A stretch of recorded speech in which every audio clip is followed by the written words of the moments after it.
Bien me voilà arrivé sur l'étang de Beaujard. Je crois qu'il fait 6 hectares. Bon, j'ai pris le premier poste de la digue. Je crois que c'est la zone profonde ici. Donc c'est ma deuxième sortie sur cet étang. Je suis venu une fois, mais enfin il y a bien longtemps, il y a quelques années, en plein été. Ça avait été un peu compliqué, il y avait beaucoup d'herbiers. Bon, enfin là, à cette période, je pense que je ne devrais pas rencontrer de problème. Donc ce qui est sympa de ce côté-là, c'est qu'on peut venir avec la voiture. Donc ça, c'est nickel.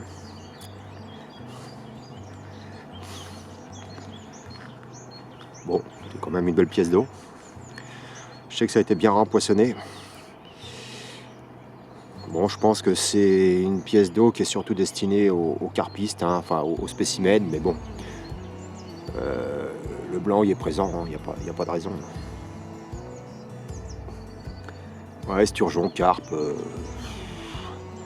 il y a des tanches, il y a des brèmes, il y a un peu de tout. Et voilà, donc là je vais m'installer avec un matériel que j'ai acquis très récemment, puisque je l'ai acquis cette semaine. C'est un ami qui a arrêté la pêche et qui revendait son matériel. Donc je lui ai repris une bonne partie.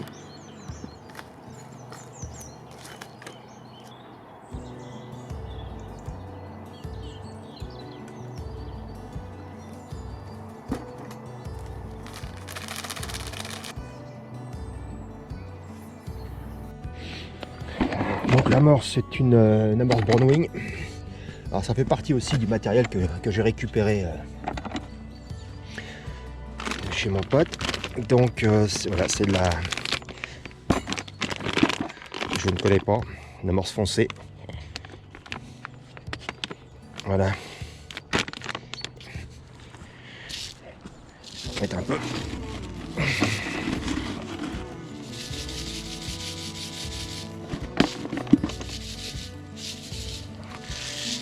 Voilà. Oui, ils sont là. Petite serviette. Bon allez, je vais sonder. On va essayer de voir un peu. Le matériel que je ne connais pas trop, à part le moulin. Bon, je suis pas emmerdé par les...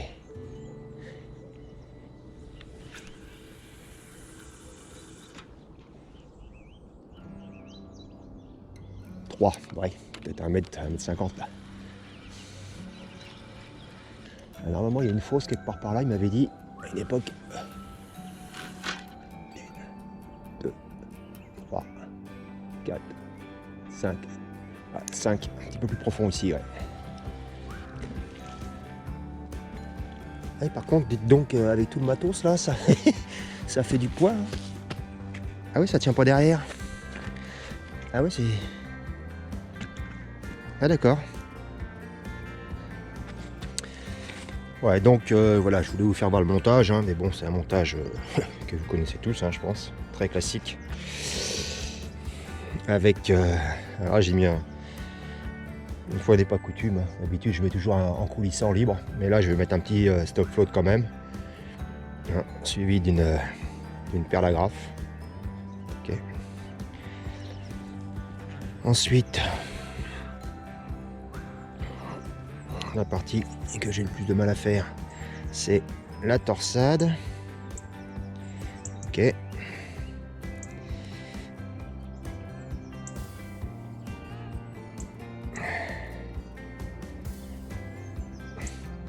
Là, j'avoue que je ne suis pas super doué. Mais bon, on y arrive quand même.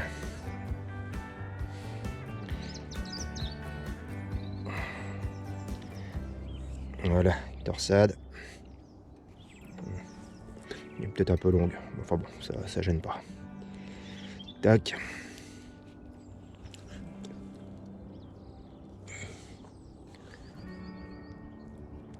On coupe le fil. Et ben ma foi, voilà, c'est tout. C'est aussi simple que ça. Le feeder, la cage. Et je vais y mettre un hameçon. Et puis c'est parti, il n'y a plus qu'à amorcer.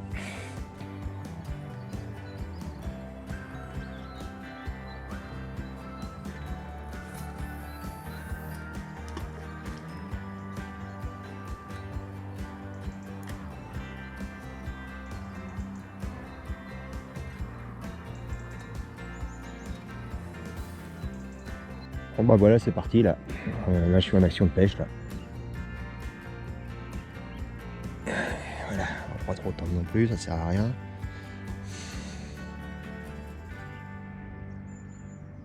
Bon, plus qu'à croiser les doigts, que je sorte quand même quelques poissons, ça pourrait être sympa quand même.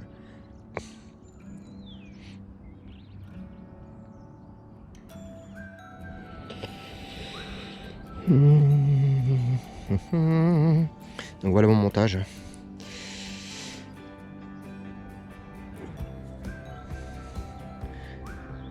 Ouais, par contre, ouais,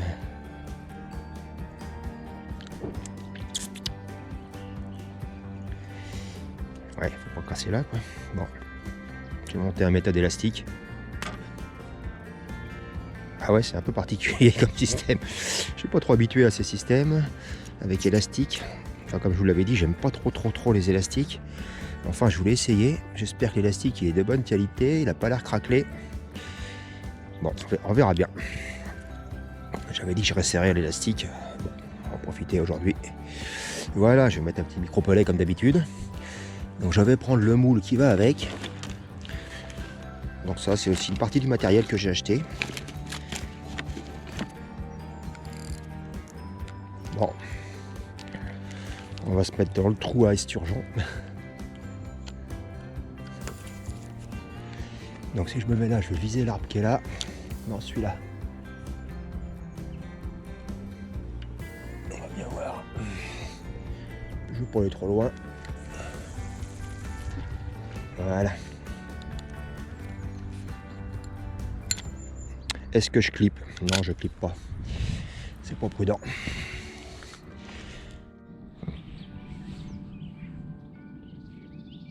Bon, bah pour le moment c'est calme. Pas vraiment de touche. Ça ne tape pas dans le fil non plus. Pas de signe d'activité. Bon, il y a le vent qui s'est levé un petit peu là sur moi.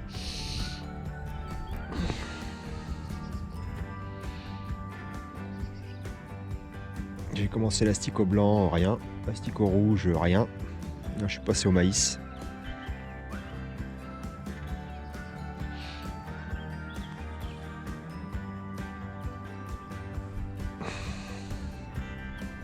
Si ça donne pas, j'essaierai de faire un montage avec cheveux et stop papa et j'essaierai un peu au pain pour voir.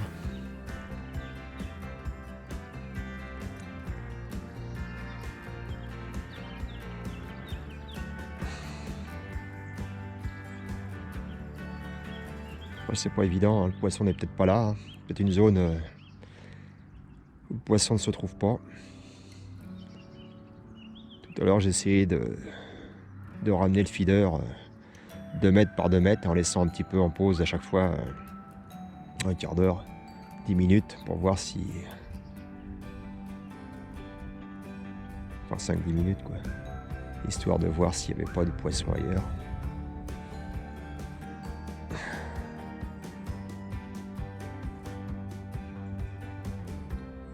Bon après, je sais pas, l'hiver, je pêche pas beaucoup l'hiver quand même en étang. Moi, je connais pas le comportement vraiment du poisson.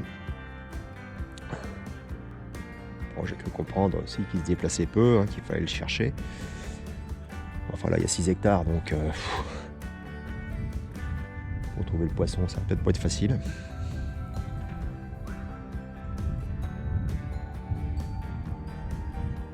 Ouais, je pense que dans la zone il y a forcément du poisson quelque part. Alors, en principe c'est là où il y a le plus de fond, donc il se dit, enfin plus de fond, il n'y a pas non plus 8 mètres. Hein. Il y aura peut-être pas, je sais peut-être 2,50 m peut-être, j'ai l'impression.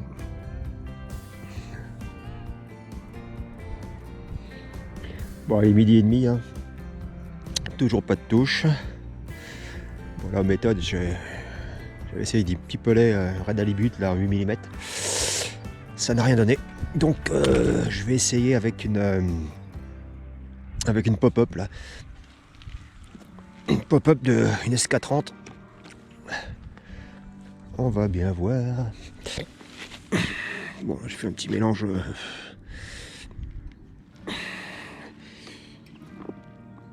ce que ça va donner. Un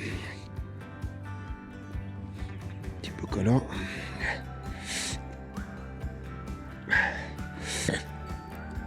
J'ai peut-être un peu trop mouillé. C'est un mélange pellet et baby corn que j'ai laissé tremper un peu, mais peut-être un peu trop.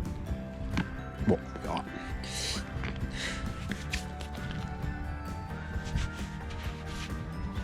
J'ai remis un peu d'amorce dedans pour sécher un peu. Bon, le terreau, ça voulait pas donner non plus.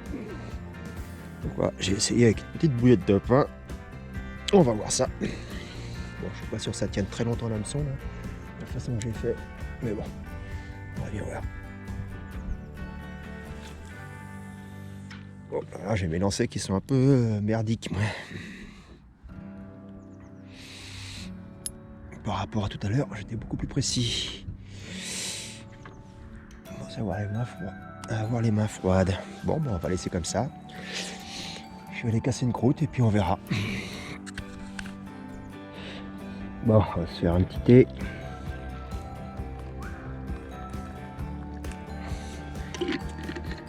Histoire de se réchauffer un peu. Bon, pour l'instant, ça va.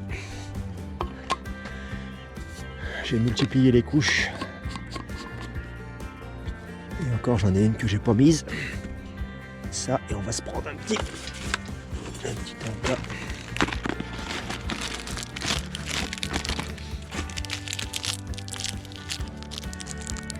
Ah, je vais pas charger le coup trop vite.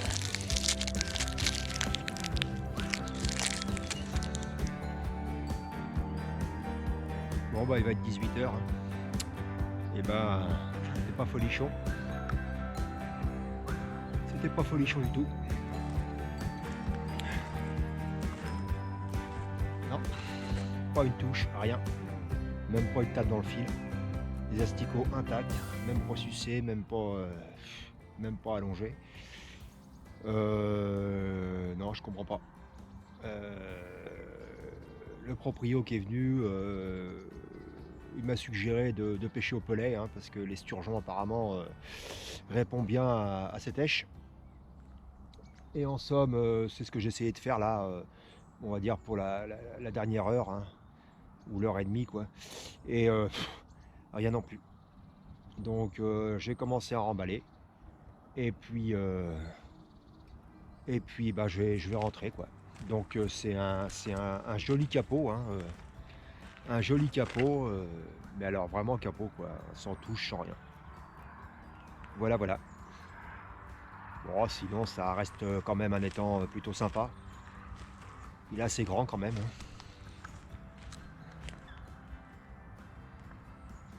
Après il n'y a pas beaucoup de fond, enfin le maximum c'est 3 mètres là. Apparemment c'est devant moi là. Ce serait devant moi. Mais ouais, c'était pas la journée. Après on n'est pas dans la meilleure période non plus. Mais je dois avouer quand même que j'espérais quand même ne serait-ce que quelques touches. Ça n'aura pas été le cas.